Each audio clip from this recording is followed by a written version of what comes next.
Well, welcome everyone to this episode of the Powerhouse Podcast. I'm your host, Coach Megan, and I'm so excited for this unique series that we are going to be doing for the next couple weeks. So I really wanted to break down the art of connecting. I get so many questions all the time from both my pageant clients and also just individuals who are looking to grow in general in life. And they want to know how they can better connect with individuals, whether they are going back into the dating scene or whether they're trying to win their pageant. So I'm super excited to break down the art of connecting in a few parts of this series, and I think you guys are really going to like it. So stay tuned for this episode, and here we go. Well, hello everyone, and welcome to this episode of the Powerhouse Podcast. As you guys heard in the intro, today we are starting our series on the art of connecting.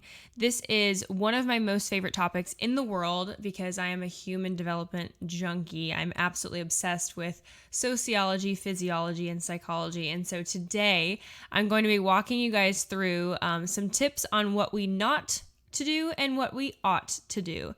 So as I was doing my research for this, it was really funny. Actually, a lot of this inspiration came from yesterday. I've been listening to this new show, watching this new show on Netflix, and it's called Single Wives. Go watch it. Shameless plug if you haven't seen it yet.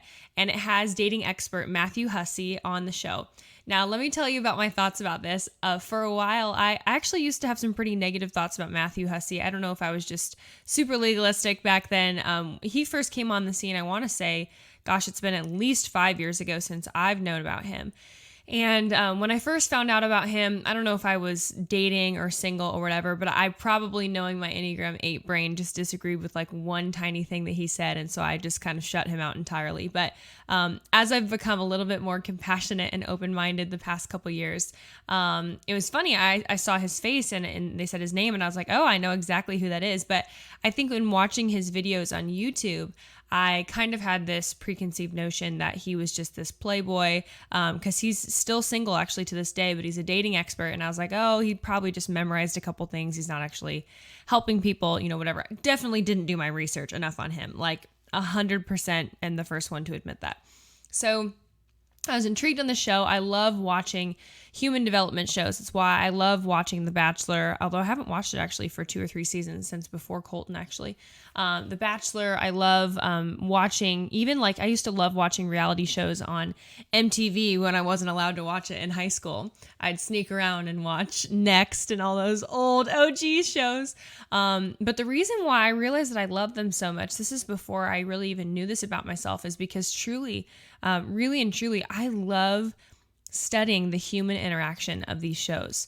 I love studying, why people have certain triggers and why they get triggered by certain things. And so I love, now that I know so much about the Enneagram and about personality types and also, temperament and even action styles, as we talked about in our inner circle this month and we'll continue to next month. It is so interesting to be able to analyze things with like 4 different lenses rather than just watching a show for entertainment. And so anyways, I was watching this show yesterday and I will admit I binge watched it and then worked till like midnight. It was so much fun. I was in my happy place just getting to work and dual kind of screens going. And there are these 4 wives who are either widowed or divorced or, something happened with their previous husband. Oh, excuse me, I haven't had my coffee yet today. And it's very interesting. And so what they do is Matthew Hussey teaches them real dating tips for an entire month. It's in Australia, which is super cool.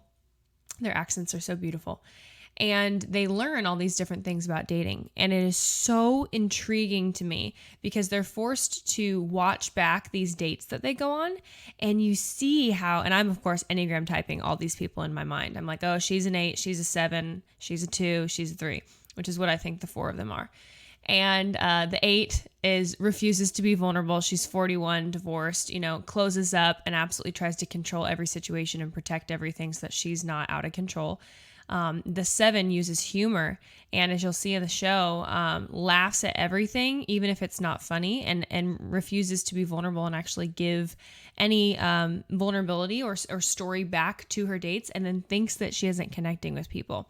So if you're interested in human development, it's a very interesting show to honestly study people. If you're in the dating world right now, or if you are, working on your interview, working on your connection skills for a pageant, it's an incredible opportunity to study why people do what they do. And it's an incredible opportunity to observe maybe even yourself in some of these people. As I was watching the woman who's an 8, it's really easy to cringe and be like, oh my gosh, she's this, she's this, she's this. But I really had to take a look at myself too and say, okay, but are there times in my life when I've done that? And you know what? The answer is yes. There's absolutely been times when I try and control situations because I feel so out of control.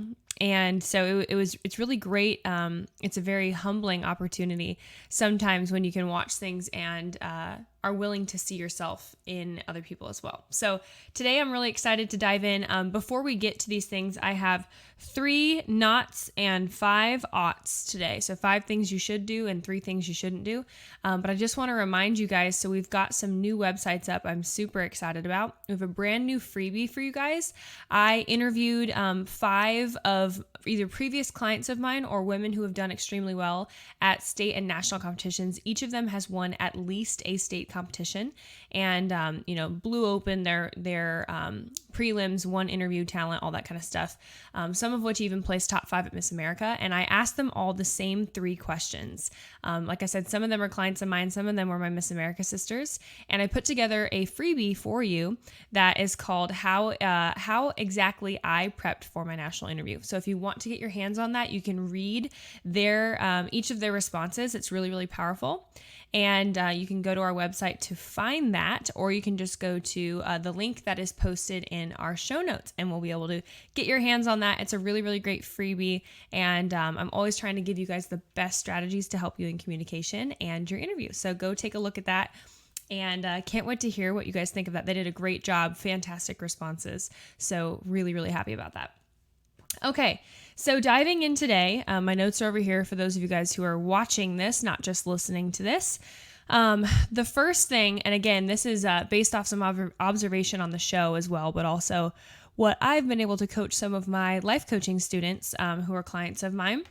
The first not, okay, if you're taking notes. So the first thing not to do when you're trying to connect is ask but not give. Okay. So one of the things that I see a lot when people feel like they're not connecting with people is they're one of 2 things. They will either be the talkative person who never stops talking, never stops sharing. But usually it can still be a lot of either surface level stuff, favorite color, this is what I do for work, blah, blah, blah, or way too deep too quickly.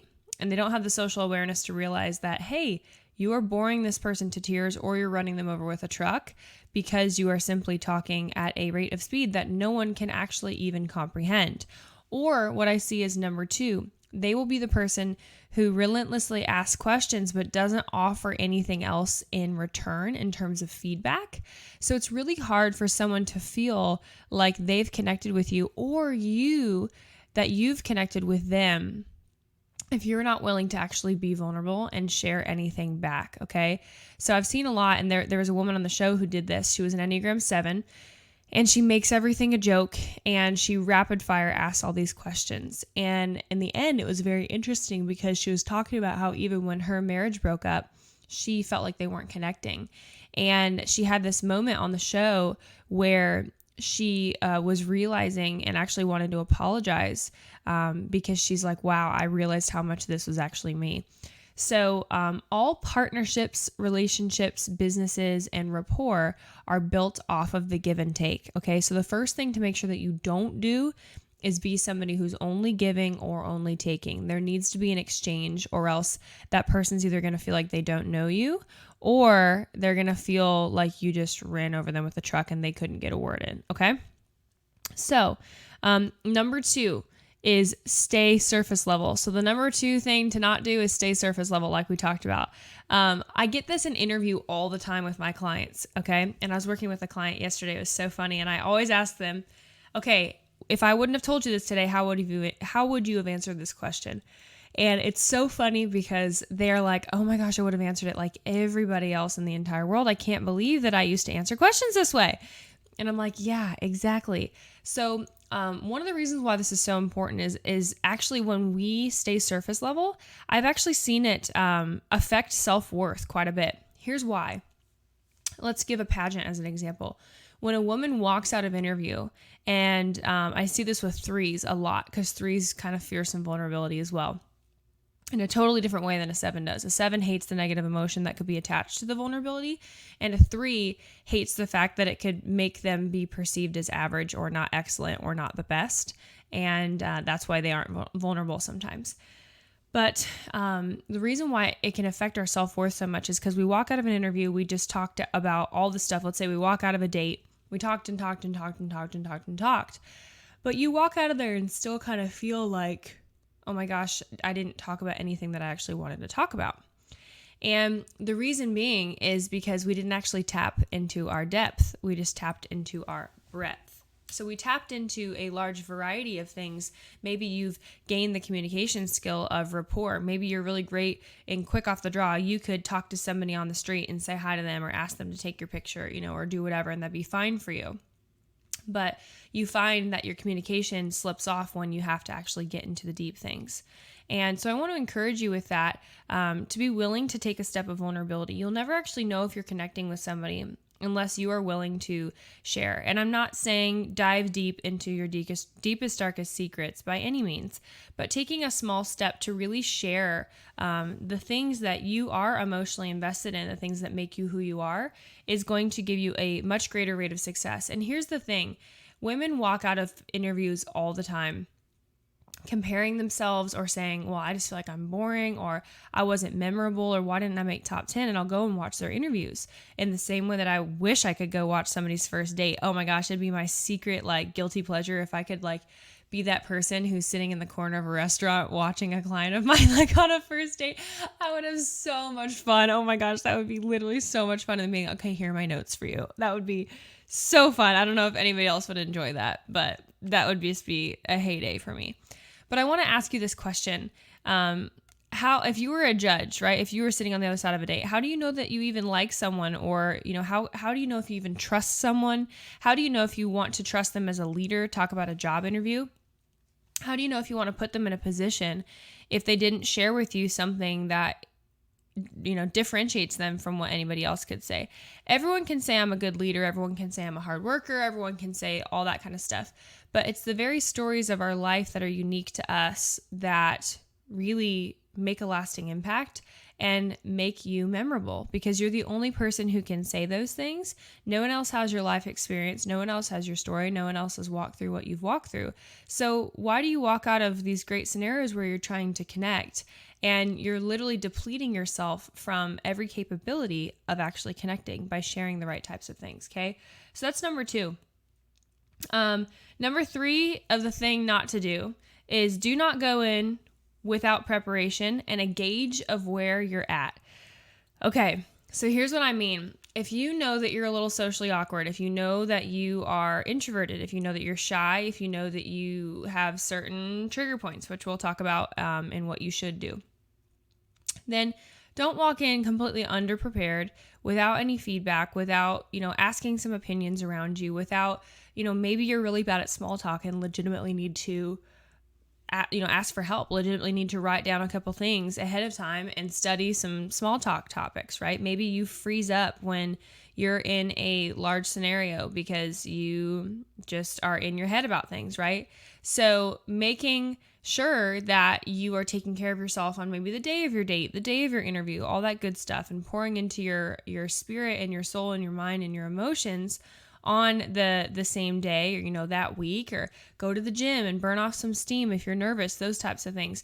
But going in unprepared, when you don't change something, you're going to get the exact same result. We all know that. And so I encourage you to be a little prepared, do a little mock chit chat with a friend of yours, or go to a date with a buddy if you can. Don't just go to a restaurant or a bar alone or whatever, but have a wingman or a wingwoman with you that can help, hype you up a little bit, but also bolster up the courage to possibly make some connection and some conversation. And obviously in the sake of a job interview specifically, I'm sure you guys have heard this a million times, but so many people go in and are shocked when companies at the end of this ask them about the company. And they're like, hey, so do you know the VP of our company? Do you know the mission statement of our company? And they go and interview for these high-level positions, and they haven't even looked up the company online. So in the same way that you wouldn't go on a date with somebody that you hopefully haven't investigated thoroughly, check their social media, check their references, if you have mutual friends, ask around, those types of things, then hopefully you wouldn't expect somebody to give you a job when you don't know what you're talking about, right? Okay, so those are the 3 oughts. Those are the things we should not do. Now, here are the 5 things that we totally should do to connect with others. Cool. These are the fun stuff. So actually, I guess I have 6. Number 1 is a given, but you can't connect if you're not listening, okay? Listening. I deal with this with my clients in onstage question all the time, where you've seen people who are not my clients bomb on social media interview questions, or you've seen individuals on Family Feud say answers that have nothing to do with anything regarding the question.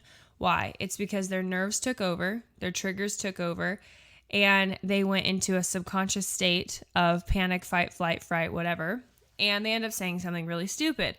So we have to keenly work on our listening skills, and you can work on your listening skills in environments where you're not nervous, where you are comfortable. Simple things like nodding your head and checking your body language, and even repeating back to yourself what that person's saying as they're talking is a really great practice to, and here's something that's an unpopular opinion, but a really great way to check your pride in that scenario too. No one likes the person who's just waiting to get a word in, okay? Who thinks that what they have to say is so important that everyone else should be so excited to listen to them for moments and moments and minutes at a time.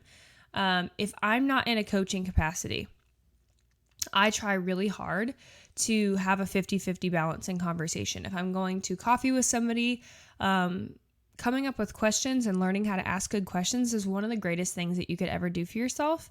And also when you get outside of yourself and realize that connection is about more than just you, it's about connecting with that other person too. And they have a whole world of stories and life experience and values and things that they can bring to the table. Just because, they may start talking about fishing and you don't really care about fishing. Let's say you're on a date. Yeah, maybe if their interests don't align with you, then you're not going to ask them for a second date. But at the same time, don't let pride get in the way of just shutting down and devaluing them and disrespecting them, because every opportunity of talking with another human is fantastic practice for what you're trying to get good at in the first place, right? Because just because you don't care about fishing, someone else would love to hear about fishing or baking or cooking or walking the trapeze, right? You might have different interests and that's fine, but don't be so arrogant to just shut down and dismiss somebody else or disconnect from listening. Really try and be an active listener. It's a fantastic way to just grow as a person, to love people and to pursue past uncomfortability.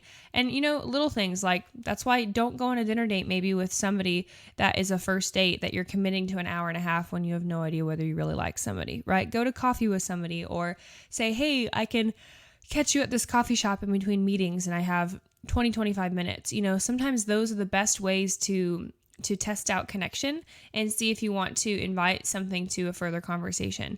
And in the chance of pageantry, obviously when you're in your interviews and onstage question, if you're genuinely listening, then your visualization and your imagination and your stories will start flowing in such a manner that you're going to be fine. You're not going to answer some crazy question, right? You talk to your mom, you talk to your dad, you talk to your best friend, your roommate, whoever every day. And unless you tangibly, physically don't hear what the question was, you hear what it is every time and you answer, right? You say, or you go, what, right? But chances are you're going to hear what they're saying and you answer without even thinking about it, right? So why can't we do that in other scenarios? But it's not harm to practice, okay? So please turn your listening ears on. Please don't be a jerk. Please don't do that, okay? It's not cute. It's not fun. Pride and aloofness, it's just gross, okay? And if you're with someone like that, check yourself before you wreck yourself, because people don't change once you put a ring on it. I digress, okay? Okay, next one. The next thing to do in terms of trying to connect is bring sincerity to the table. So again, this is kind of the cousin to vulnerability. I read this quote today that said, beauty is always skin deep, but ugly is to the bone. Beauty is always skin deep, but ugly is to the bone. I think that is so powerful. And again, this connects with number 0 that we just talked about. But sincerity goes such a long way. Sincerity is so beautiful. You know, when someone is honest about stuff, whether it's bad, whether it's good, again, have self-awareness, gauge in emotional intelligence. Don't just, whip out your craziest, deepest, darkest story, maybe on a 20-minute coffee date, like probably not. But sincerity of being able to share what makes you happy, what makes you laugh, what your passions are, what you're emotionally invested in, why you love your mom, why you are the way that you are. Did you like growing up where you grew up? Why did you choose the college that you did? Why did you choose the career that you did? What did you want to be when you're little? Those types of things are so interesting, and they invite the other person to let their guard down and be able to share with you as well. And in the case of, so that's more dating and regular relationships. In the case of pageantry, this is the same. Sincerity goes a long way. And again, your stories, your sincerity, your life experience is something that nobody else can share in the same manner that you can share it. And I was talking with a client yesterday, and they're very powerful. A lot of like powerful 3s and 8s are drawn to me as a coach, and then also a lot of 2s, because 2s and 8s are like a perfect partnership. But I have girls of every kind of personality. And I was talking with a fellow 8 yesterday, and she's a super duper achiever, and also one of my 2s actually, who acts a lot like a 3. And they're super duper achievers. Pageant girls are so good at, here's my resume, here's my laundry list of why I'm important, because they think it's more of a lot of times in an interview, it's like, please think that I stand out. Please make me stand out. And I looked at them and I said, what's missing? And they're like, what?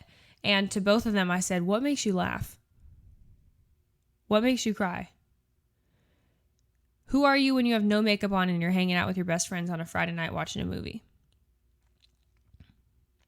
If we are not in tune with that version of ourselves, then we're projecting one kind of image to judges in a pageant, to a man on a coffee date, all these different things. And then we're saying, oh, but love me for every part of I am. And I hope you think I'm funny. I hope you think I'm cute. I hope you think I'm this and this and this and this. And they're like, no, really, the only thing I think you are is a workaholic, right? Or whatever. So, but that first starts with awareness of getting in tune with even those things that we want to be sincere in. Okay. So something to think about. The next one, number 2, is willingness to risk. So this is so beautiful too. I wrote this down. The only thing worse than rejection is regret. The only thing worse than rejection is regret. So often we stop ourselves up from emoting in the wide, beautiful range of emotions that we were created to, because we are terrified of rejection. And so instead we live with the regret of never trying. So many people, God has given massive dreams in their hearts, and these ideas and these abilities to do incredible things. But because we are so afraid of failing or rejection, we don't even try. And I want you to think about that. What are the areas that God's spoken to you about in your life right now that you're being disobedient in? And I say that with no condemnation. Maybe a better way to say that is just that you have not chosen to put action and activation to yet, that you know that you're supposed to do, because you're afraid of being rejected. What happens if they don't ask me for a second date? What happens if I try to make this app and no one likes it? What happens if I start this business and I have to get a job again, right? Well, yeah, of course, if we think that way. Or what happens if I don't win this pageant and I get first runner up again? Okay, great. Well, we can look at the glass half empty. It's absolutely possible. But when we look in the face of the things of all the ways that we're going to grow in that experience, there's always 10 more times glass half full moments of wonderful things that come out of failure. I think if you ask any successful person, they will be able to tell you their failures 10 times more than their successes. And there's a certain mindset that comes about when you really grow in your leadership that starts to just really not attach an emotion to failure or rejection anymore. Yeah, like you can feel it in that moment, you can process it. But when you self-accept that tomorrow's a new day and we just got to keep moving on, and God's still got great plans for me, and he hasn't put these dreams in my heart for no reason, and that he's a good God who's for me, who wants to help carry these things out. it really changes your perspective to empower you to believe that you can keep going, and that you can risk momentary, minute by minute rejection where maybe you'll never even see that person again. So who really cares, for a lifetime of fulfillment, and saying, hey, at least I tried, and this is what I learned from it, and this is how I grew from it, and this is what I realized I needed to change about myself, and this is what I realized I didn't like in another person, and this is what I realized about the person that I want to be. And I think that is so much more gratifying and worth it than never even trying something and staying safe. It's like, yeah, staying safe, great, but the story of your life is going to be pretty boring if you don't get out of your comfort zone and try some things. The next one is taking initiative. So how would you want someone to approach or talk to you? So again, in a pageant interview, dating world, whatever. I think so often we are afraid because we allow this negative voice in our head to convince us that we are things that we were never created to be. And it stops us from feeling like we can get out of our comfort zone and be daring enough to say hi to someone, right? Or to share that vulnerable story in an interview, or to talk about when you were a little bit less than perfect and how you overcame that. But again, I was watching that show and it was super cool. Matthew forced these, the 4 ladies to go on the street. And he had 3 different stages of talking to people. One was saying hi and asking a stranger to take a selfie of them, of the 2 girls, saying, hey, we're not very good at this. Could you take a picture of us really quick, right? For some of us, that'd be terrifying. For some of us, we're like, yeah, no problem, no big deal. The second stage was asking them a little bit more about themselves and asking if they could give them a recommendation for a restaurant, pretending like they were tourists in the city. And the third thing was actually telling a guy that he was cute on the side of the street and seeing what happens. And I'm like, yo, I would never do that. But it was funny to watch the internal transformation as Matthew was encouraging them to walk out of their comfort zones and get over these fears. And, we play out these worst possible scenarios in our head. Oh my gosh, they're going to yell at me. They're going to think I'm crazy. They're going to think I'm ugly. They're going to call me ugly. They're going to do whatever. We do that with judges too. Well, what if they hate my story? What if they're a liberal? What if they're a conservative? What if they don't like brunettes? What if they do, all these silly little things. And what was so cool to watch was that as each of these girls took his challenge to the best of their ability and got out of their comfort zone, every single one of them was fine. They were totally fine. And one of them actually got a great date out of it and got some guy's number and ended up really liking him. And so it was wild. And all the other girls were marveling at just like, oh my gosh, we met this guy in the street. And Matthew's point was, so many girls say, well, where are all the good guys? Where are all the good guys? Where are all the good guys? And he's like, they're all around you. But people are just so bad at initiating and connecting that, you could meet that guy at the supermarket where you both go for the apple and you touch hands and it's a Cinderella moment, whatever. But so many people just shy away from those interactions, those chance happenings even happening because they don't have the courage to be themselves and the confidence. And so I really want to instill in you guys that confidence to figure out what kind of person that you want to be. And if you want to initiate. If you want to say hi to somebody with no other agenda, say hi to them, right? And obviously be safe and protect yourselves at all times. Duh, obviously. But I think so often we shy away from opportunities that are right in front of us. And then sometimes we're super Christian and we blame God for it, or we blame fate for it, or we say, oh, well, I guess I'm just not supposed to get married. Oh, well, I guess I'm just not supposed to win. I'm like, no, there's 80% more that was in your control that you just didn't do. Love you, honestly. And sometimes I have to have that hard conversation with people. But the beauty of that is when you realize that actually 80% of that is in your control, and that's an arbitrary number, whatever, then there's 80% more improvement that's on the other side of you just trying stuff and getting out of your comfort zone and stretching yourself a little bit, right? Which is awesome, because that means that 80% of the world's not against you. You just need to try. You just need to get out of your comfort zone, get a little more wiggle room, find your dance again and find your confidence again. Put your makeup on when you go to the supermarket, brush your hair, like that kind of a thing. Or just go say hi to somebody that you see at the gym every single day that you're making awkward eye contact with, but you never actually say hi to, whatever. Like, you never know how that could happen, and it could be a beautiful story. So anyways, I digress.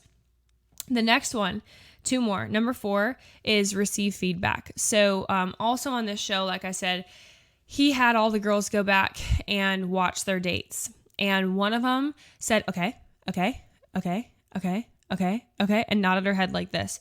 every single time the guy was talking. It was like so choppy and didn't actually appear like she was listening, but she thought that that was her listening and giving feedback. Like I said, one of the other ones just laughed at everything. She was even laughing at this guy who like barely talked, and everybody else watching was like, girl, he's not funny. He didn't say anything funny. Why are you laughing? But it was a coping mechanism for her to feel safe because that was her go-to when she felt uncomfortable or that there was awkward silence. So I'm not saying videotape your dates, obviously, but your friends and family who spend the most time with you will know your tics. They'll know your triggers. They'll know the things that make you a wonderful, imperfect you, right? So being able to have some feedback about potentially the areas of growth in your life can be really, really important. You know, those people who can catch those things for you so that you're not going out on 20 dates or doing 20 pageant interviews and thinking, oh, well, the judges just didn't like me. Oh, well, guys just don't like me, you know, whatever. When really, again, we need to invite some humility on the scene and say, okay, I'm the common denominator here. What might little thing I need to work on, and what is this attached to? Am I acting this way because it's something I've been through in the past? Is this how I was raised? You know, those different things. And what's important is to find a trustworthy person that you also can have that level of respect with, that you can give them feedback as well, right? Nobody likes the friend that loves to give feedback but can't receive any. Dish it but can't take it. That's not cute. It might be a little different if you have like an elder, you know, in your life, like a specific mentor that's just not, you know, you're not peers, you're not friends, but they really are like a hired mentor in your life, or just somebody who's, you know, 30 plus years your senior. And then absolutely that might look differently. But the chances are if it makes you a little bit mad or a little bit, you know, a little bit emotional, it's probably true. But the more that you can start to notice those things, the better communicator that you can become. And we can weed out those things that are really working against you. And, you know, you're thinking, oh, God doesn't want me to be married or win a pageant. And really, they're things that are totally in our control. So I think that's really important to hear. And so finally, this is really obvious, but the number 5 thing for things that you ought to do is just practice. Get out there and practice. Mock interviews, coffee dates, you know, going for a walk with a friend. Try and become more aware of, am I listening? Am I initiating? Am I being vulnerable back? Am I keeping this conversation surface level? Why am I doing that? Am I doing that because I'm afraid, right? Am I just asking a million questions? Am I faking listening, but actually I'm tuning out because it's not about me for 5 seconds, okay? I promise you guys, if you put these things into action, it's going to radically transform the way that you communicate with others. And also it's going to radically transform the amount of information that people feel comfortable sharing with you, because you're proving yourself to be an active listener in a safe space that actually cares. Okay, so that's part 1 of how to communicate and how to, the art of communicating and connecting. I'm so excited about this series. We're going to keep on keeping on with kind of this human development stuff. Like I said, it's one of my favorite topics in the world. And as always, if you guys want to grab that, the interview freebie, you guys can go to the link in the show notes on either iTunes or our website, and we'll get you hooked up with all that so you can hear the best interview strategies from really, really successful state title holders. So thanks so much for listening, you guys. It's been a pleasure this week. And as always, if you guys want to join the Inner Circle or the Interview Mastery Academy, you guys can DM us or click the contact us form on our website, and we will get you hooked up. We have one more spot for the fall.